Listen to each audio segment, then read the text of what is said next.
The purpose of this video is to answer frequently asked questions in the Ielts speaking test. How long should my answers be? In part 1, you want about 3 sentences on average. Some of your answers might be only 1 sentence, and this is a good idea if you find a question difficult, and some answers might be longer, perhaps up to about 5 sentences.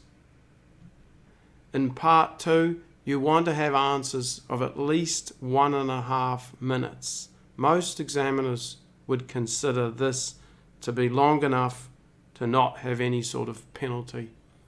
However, ideally you speak for 2 minutes. Ideally, the examiner has to stop you from speaking. This is because the examiner is not allowed to let you talk for more than 2 minutes. Answers in part 3 should be about 5 to 6 sentences on average. This is about double the length of answers in part 1. Now, again, you may give a short answer if you find a question difficult, and then with easier questions, try to give longer answers. Usually part 3 is designed to get more and more difficult. So if you can, give longer answers to the first few questions that you get. Part 3, like part 1, is 4 to 5 minutes long. So if you give longer answers, then you're going to have fewer questions to have to respond to.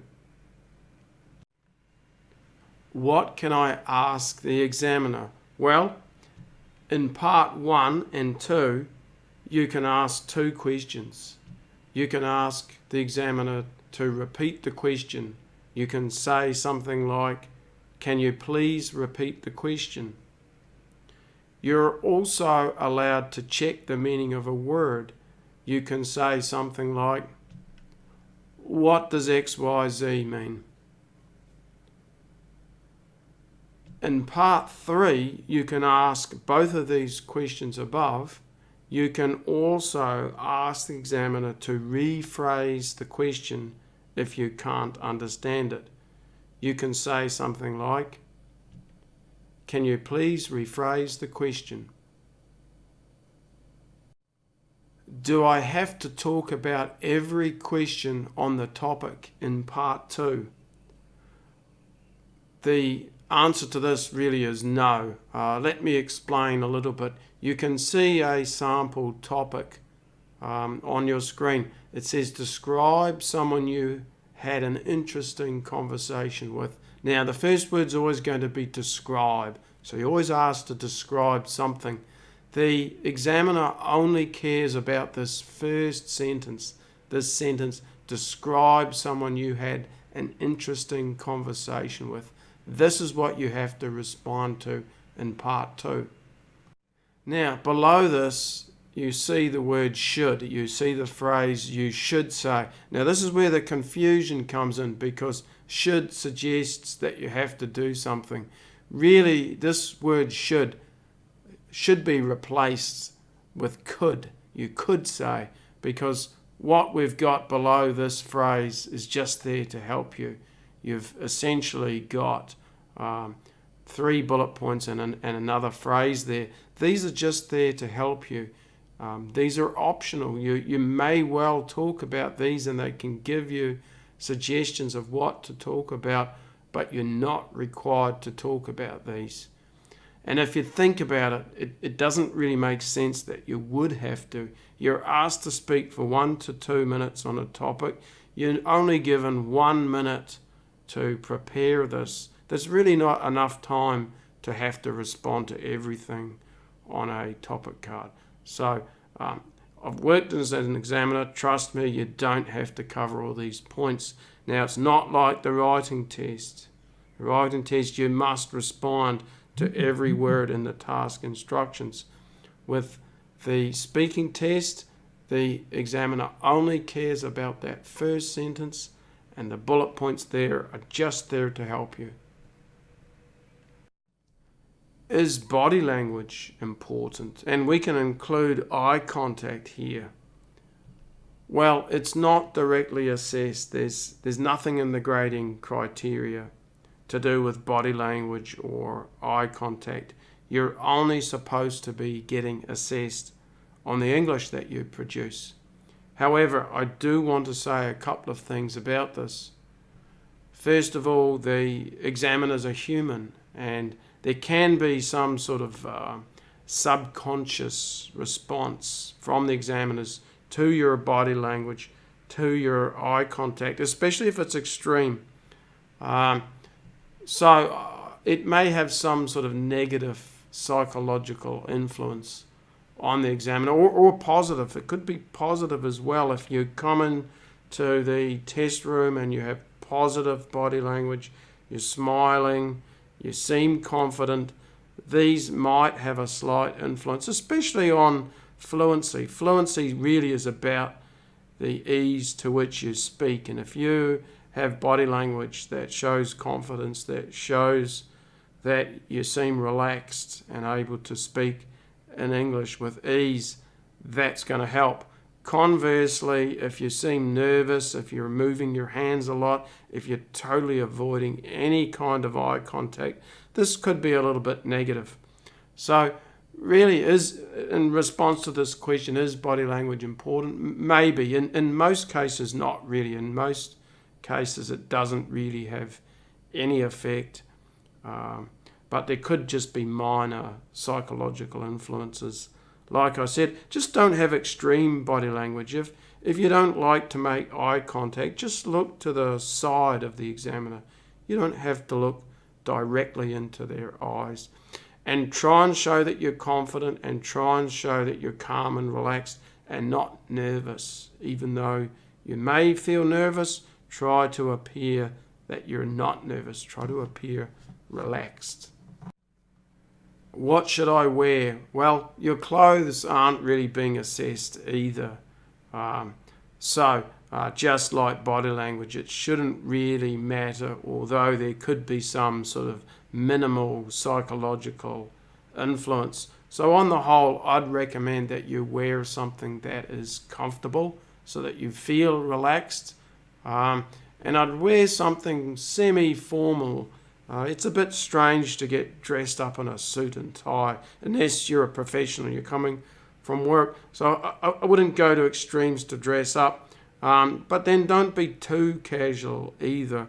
It's a little bit disrespectful to the examiner, and it sort of shows that you're not taking your test seriously. So I'd say semi-formal is best, and then avoid anything offensive. You do not want to wear something like a Nazi t-shirt. This could offend the examiner. This could have some deep psychological influence. The examiner may not be consciously lowering your score, but they may be doing it subconsciously. So avoid anything that might be offensive. Why bother? Why take the risk? Just wear something fairly neutral. What if my answer is off topic? Well, on the whole, a little bit is okay. You're not really being assessed too much on the relevance of your responses, as long as it's roughly on topic. You can see there in the picture below where I show Band 8 for fluency and coherence. It says, develops topics coherently and appropriately. So it's definitely important for an 8. For a 7, not so much. It's still important. You can't be totally off topic. But what I want to say is the language related to relevance doesn't really occur until Band 8. But if you're too far off topic, there could be consequences.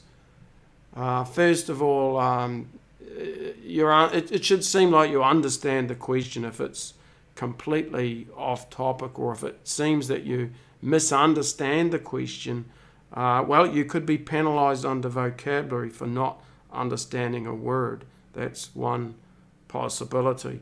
The other thing is, often the examiners get irritated in part 3 if you're not responding to their questions. If they feel like you're avoiding it, they may repeat the question or they may rephrase the question.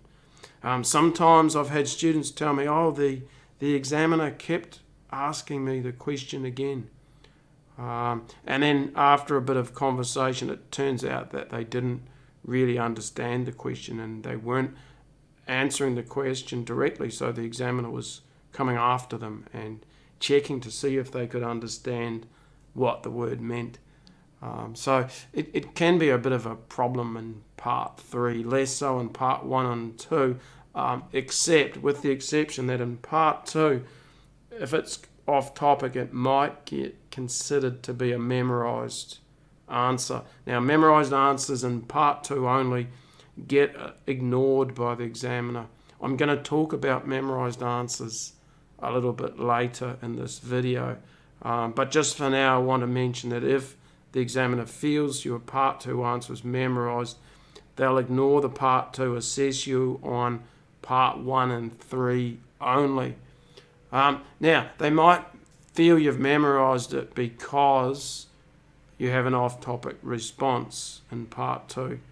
Now, they'll be looking at other things too, though, to see if your answer's off-topic but also full of errors and mistakes and hesitations and pauses, then they're not going to feel that it's memorized. However, if it's off-topic and delivered in a way that is much better than part 1 and 3, in terms of your speaking speed, lack of hesitations, and all this wonderful, amazing vocabulary, then the examiner might feel you've got a memorized answer. Can I lie? And perhaps it's better to phrase this as, can I make up stories? And of course, sure, you can do this, and it's actually a good idea, and it might help you to have more things to say. Like a lot of people that finish early in part 2 could just make up something. It doesn't necessarily need to be true. If you're talking about a childhood friend, you may not see this person anymore, but you could easily tell a story that you do. You could talk about bumping into them last time you're on holiday, and now you have something else to talk about, something else to extend your answer. You might also lie or tell stories to show language. If you get asked your favourite colour, instead of saying blue or green, you could say, my favourite colour is turquoise. Now, turquoise is sort of a bluish green. You don't even need to know what turquoise looks like to say that it's your favourite colour.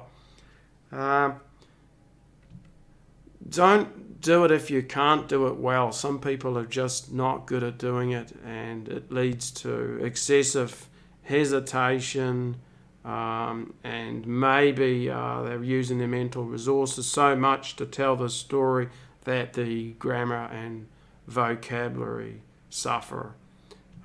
Usually it's best if there's an element of truth to your story. Like you could be telling a story about you, but it didn't actually happen to you. It happened to one of your friends, or you saw it in a movie recently. That's fine. You saw something in a movie recently, you can talk about that well, probably, especially if you enjoyed the movie, and you could just pretend that it's you.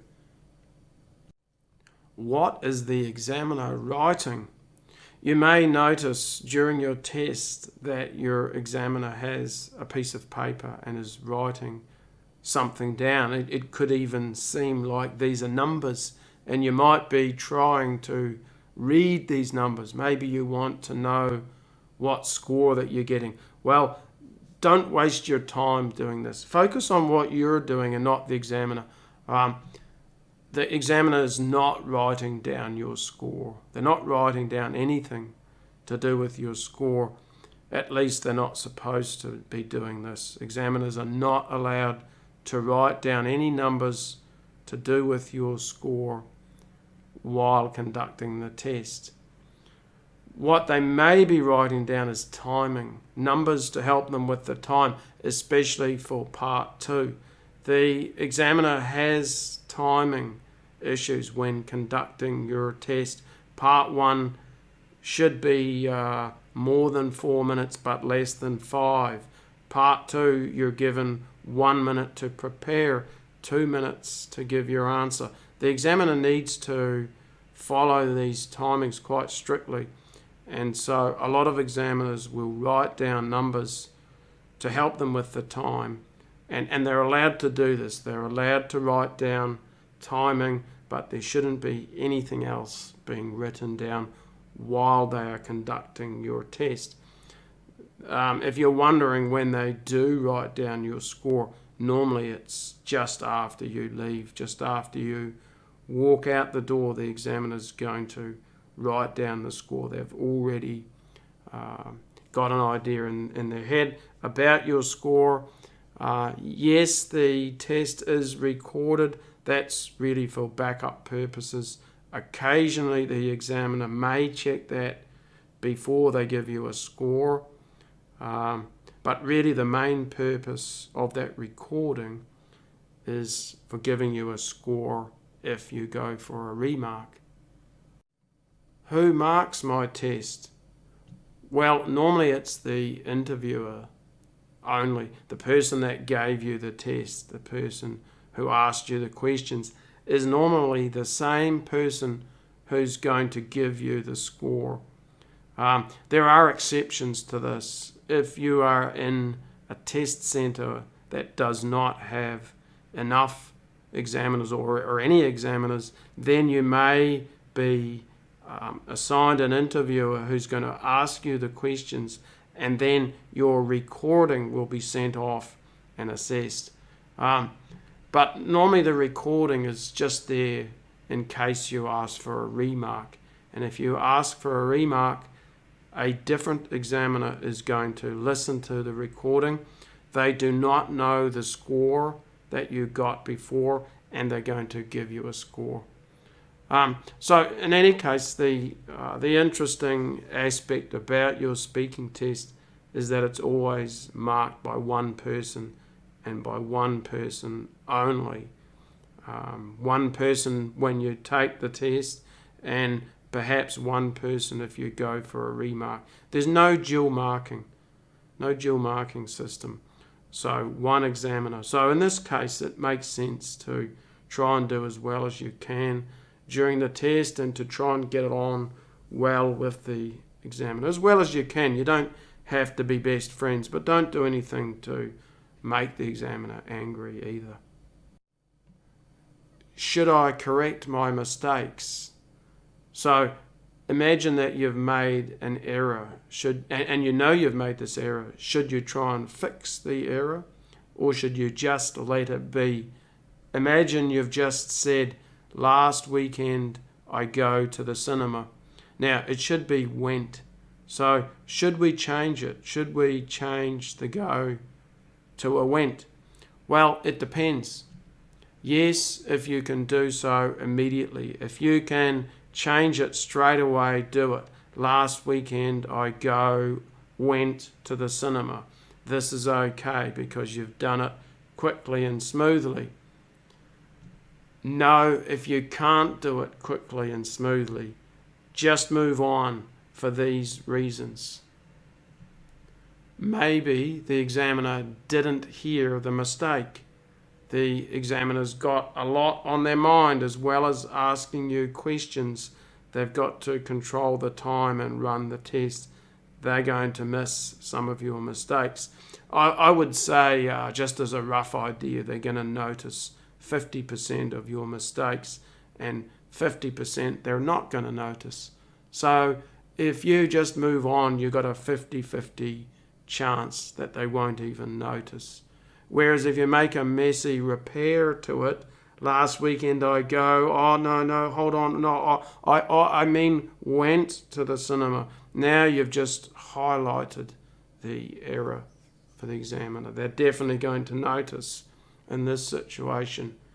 Another reason, it lowers your fluency. Even if you do it quickly and smoothly, there's still a negative influence on fluency because fluency involves self-correction. If you look at the picture below, it's mentioning this, some repetition or self-correction at a band 7. There should not be too much at a band 7, and if there's a lot of self-correction, you're going down to a 6 or lower. And for an 8, any sort of self-correction should be very minimal and done in a very smooth way. Another reason is it may still be wrong. A lot of the time people self-correct, but when they correct themselves, it's still wrong. Or worse still, sometimes they've said something correctly and then they change it. So they say something like, last weekend I go to the cinema. So now, even worse, it's now wrong. For lower level people, if you're a level 6, on the whole, don't self-correct. Just keep going. Another reason is it may lead to some stress. If you make a mistake and then you try and fix it and then it's wrong and it's still wrong, now all of a sudden you're having a bit of a crisis in your head. You don't know what's right or wrong anymore. Your face might go red. You might start to feel stress and anxiety. This may have negative consequences for you. You may not be able to think clearly anymore. You may find that your performance for the next few questions and possibly for the rest of the test suffers because you feel anxiety. And anxiety often gets in the way of our thinking. Should I memorize answers? This is an interesting question and I get this a lot. Let's talk about where it's useful. Part 1, starting questions. So the starting questions, I mean, the test always starts with these 3 topics, either your work or study, the home that you're living in, the hometown you're from, or the city or place that you're living now. So it always starts with these topics. It makes sense to practice lots of questions related to these topics, maybe memorize some answers, at least make sure you can describe, say, your job title. I'm absolutely amazed at the number of candidates that can't tell me accurately what their job title is. So make sure you know how to say certain things such as your job title, if you're studying, the degree that you're taking. Make sure that you've got some language to describe your home. I'm amazed at how many people tell me they live in a department. A department is like a department store or a department in a company. You're living in an apartment.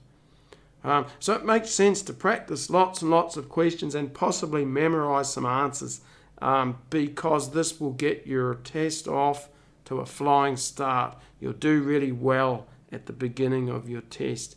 You'll be able to be fluent, avoid mistakes, have high-level language for the examiner.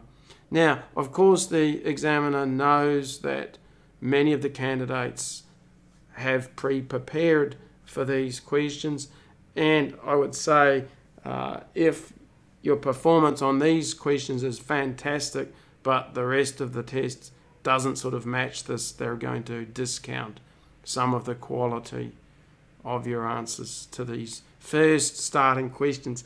My main advice is just try and be fluent off this first set of topics. Be fluent, get off to a good start, feel confident. You don't really need to impress too much with vocabulary because, as I said, the examiners sort of partly expect it.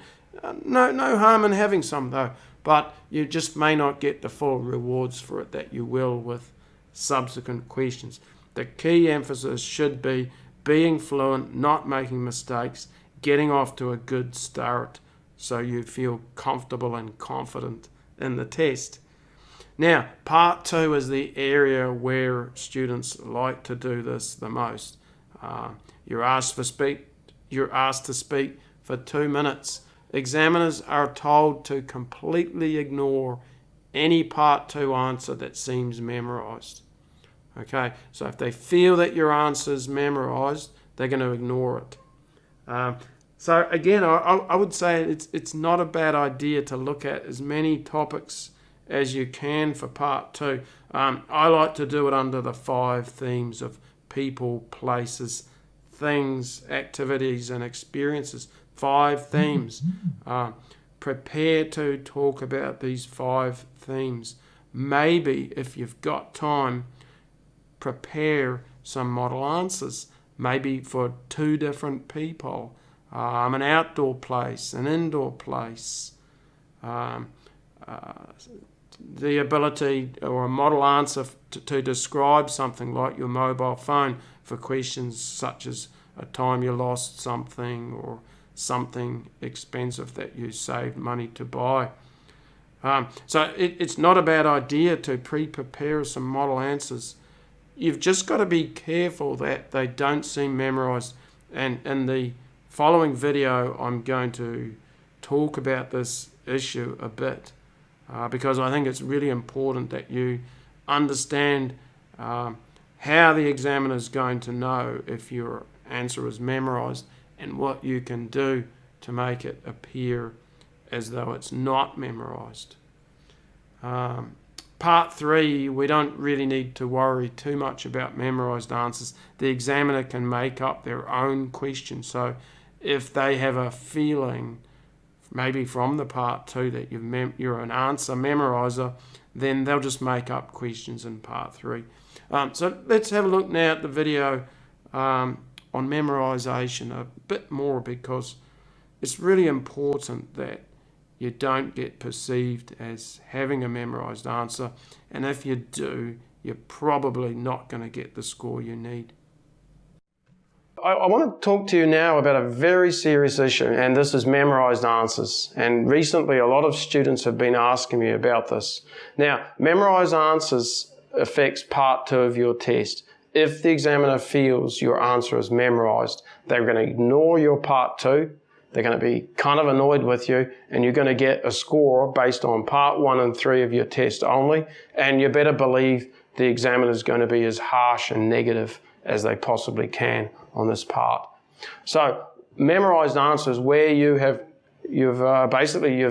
memorized a whole lot of different answers for questions for your test. Now, how's the examiner going to know that your answer's memorized? And therefore, what can you do if you have memorized an answer to make it seem like you haven't? So there's a few ways the examiner is going to know your answer's memorized. 1, preparation time. You don't write notes, you just sit there doing nothing. 2, you're going to speak really fast. You're going to go off like a racehorse, like a newsreader, speaking at a really high speed, much faster than part 1 or 3. The examiner's going to guess it's memorized. 3, your answer's a little bit off topic. The topic is asking you to talk about your best friend, and you're talking about a person you know that's really good at recycling. Another question, so they're going to suspect it's a memorized answer. Your body language is going to tell them that it's memorized. You don't need to look like you're thinking at all.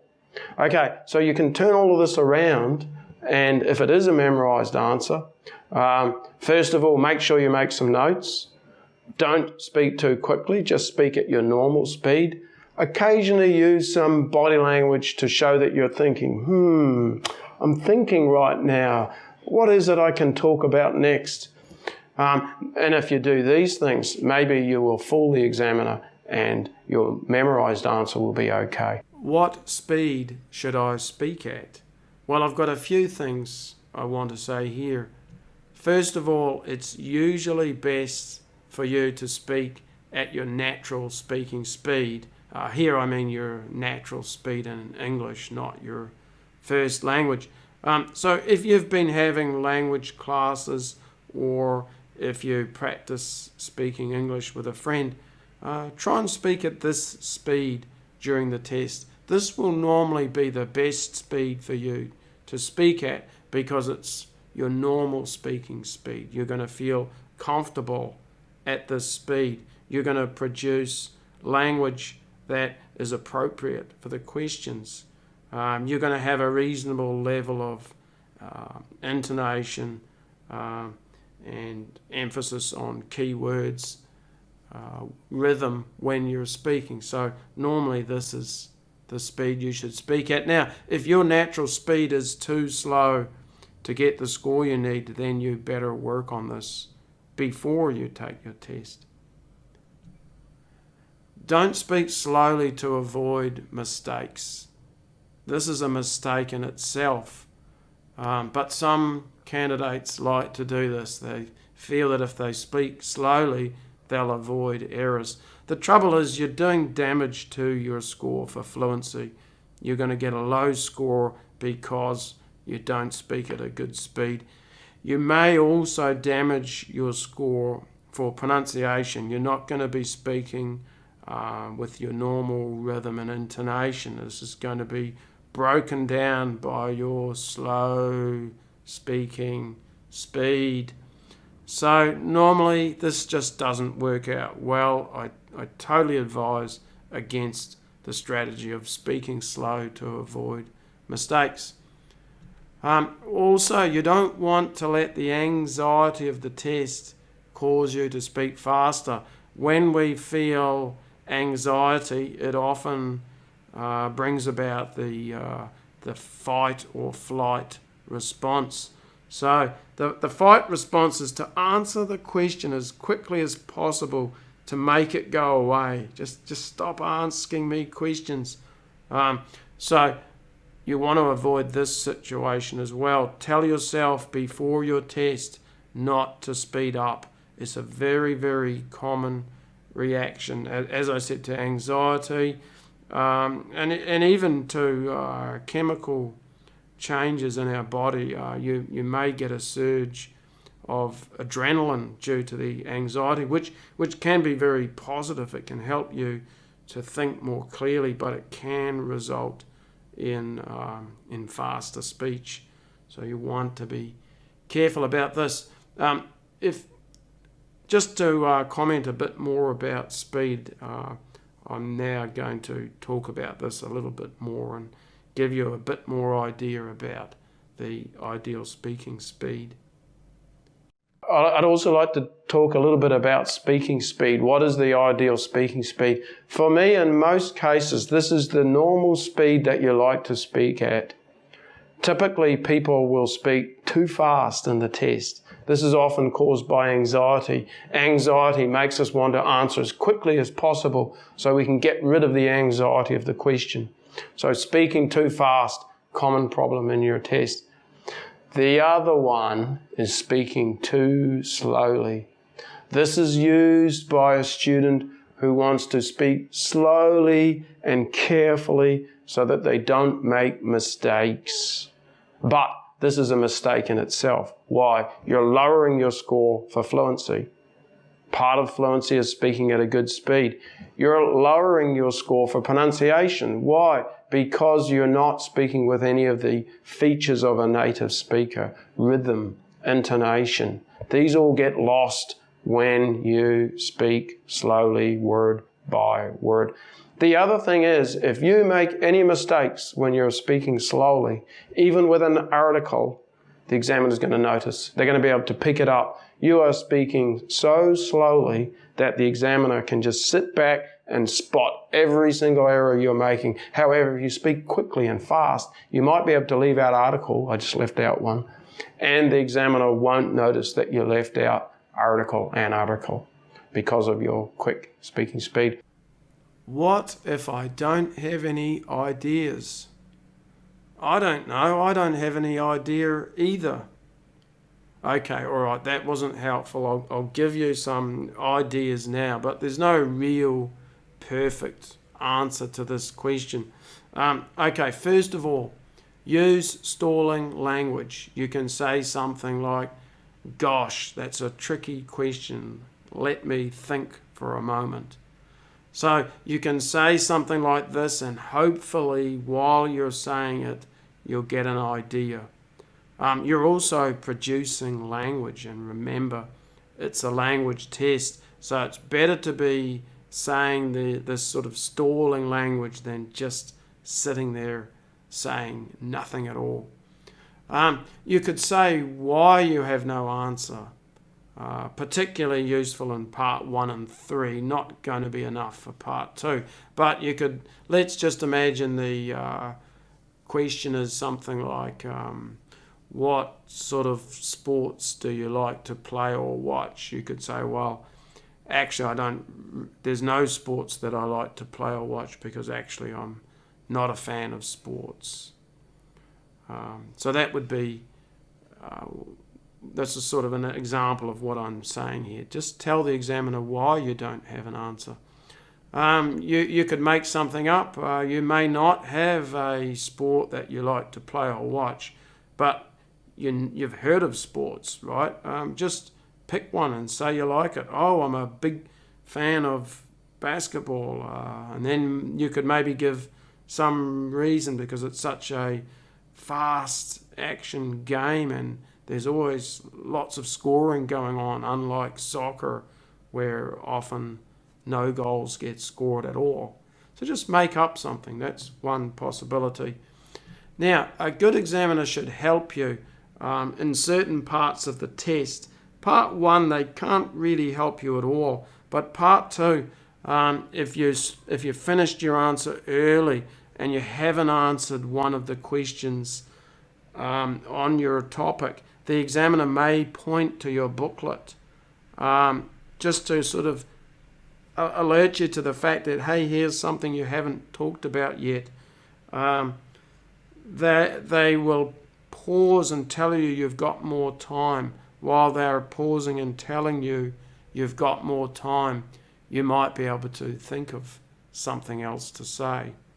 In part 3, they might help you by rephrasing the question or just perhaps giving you a suggestion. So, for instance, if the examiner asked you what are the negative consequences of social media, and you just say, well, I don't know, I can't think of anything. The examiner might help you a bit. They might say, well, do you think it leads to spreading of fake news? And then you might be able to pick up on this and think, oh yeah, fake news. And then it might help you to give an answer about how social media spreads fake news and what the negative consequences can be of fake news, of having fake news. Do I have to use idioms? And here I really mean idiomatic expressions, which includes idioms but also other things. You can see on your screen the grading criteria for level 7 lexical resource. Lexical resource is a fancy way of saying vocabulary. So level 7, see the underlined part, uses some less common and idiomatic vocabulary and shows some awareness of style and collocation with some inappropriate choices. So the grading criteria sort of suggests that you should be having some idiomatic vocabulary to be a level 7. I've heard some examiners, just in conversation with them, they absolutely require it to give a 7. I don't think that's right. I think that idiomatic language or vocabulary is just one way to show talent. There's other ways that are listed there, like the collocation, how words go together, and paraphrase to show the breadth of our vocabulary. But because of this language for the level 7 about the showing some idiomatic vocabulary, it's an extremely good idea to show the examiner some. I would say to have about 5 instances of idiomatic language in your test would be a good idea. They might not notice it all. And certainly it's a way to boost your score for vocabulary as long as you do it correctly. It's a kind of double-edged sword. If you get it right, you get rewarded. If you get it wrong, then it has a negative effect. So, for instance, if instead of saying keep your eye on the ball, you say eyes, plural. It's a mistake, and that will have a negative consequence. The other thing that's not useful is cliches or overused idiomatic language, such as raining cats and dogs. That's really not too helpful. Every coin has two sides, not really very helpful. Note at the start the less common. You don't want too uncommon either, though. Pick idiomatic expressions that examiners from most countries will be aware of. Don't pick ones that are maybe well known in Scotland but not anywhere else in the English-speaking world. All right. So what if you get to part 3 of your test? So you've just finished part 2 and then you think, gosh, I don't think I've used any idiomatic expressions. Maybe the examiner is going to give me 6 for vocabulary. This is the very point too where the examiner might be thinking about idiomatic expressions. At the end of your part 2, the examiner gets to listen to you for 2 minutes, ideally. They're not having to ask you questions. They're able to sit back and analyze your language. They may have noticed no idiomatic expressions, and this might be on their mind. So the start of part 3 is the ideal time to show some idiomatic expressions. And let's look at a few that are particularly useful in part 3 and at the start of part 3. And I suggest that you use one of these at the beginning of your part 3. And if you're practicing, if you're preparing for your test, practice this over and over again to use one of these idiomatic expressions to answer the first question. And why not use the other one for the second question? So let's have a look at a couple of idiomatic expressions. Actually, I've got a few for you. I've got about 5 here for you. Okay, so first of all, off the top of my head. So off the top of my head means without giving it too much thought. So you should be able to start your part 3 with this phrase. So the examiner asks you something like, what are the different types of places where people can go shopping in your country? And you start your answer with, off the top of my head. And then you could say something like, off the top of my head, department stores are the most popular. All right, another phrase that you can use, and you can use in part 3. Other parts too, these are not limited to part 3, but they can be used for every part 3 test that you take, which means if you prepare for your test, you've got no excuse to not be using idiomatic expressions. Here's another one. The first thing that springs to mind is, so that's just the first thing I can think of. The first thing that springs to mind is department stores. Let's see some more idiomatic expressions. The first thing that pops into my head. Just the first thing I can think of, just like the previous one. The first thing that pops into my head is department stores. And then here's another couple of slightly different idiomatic expressions you can use. I'm sorry, I didn't quite catch that. Now, you can use this phrase when you didn't hear a question or you didn't understand a question.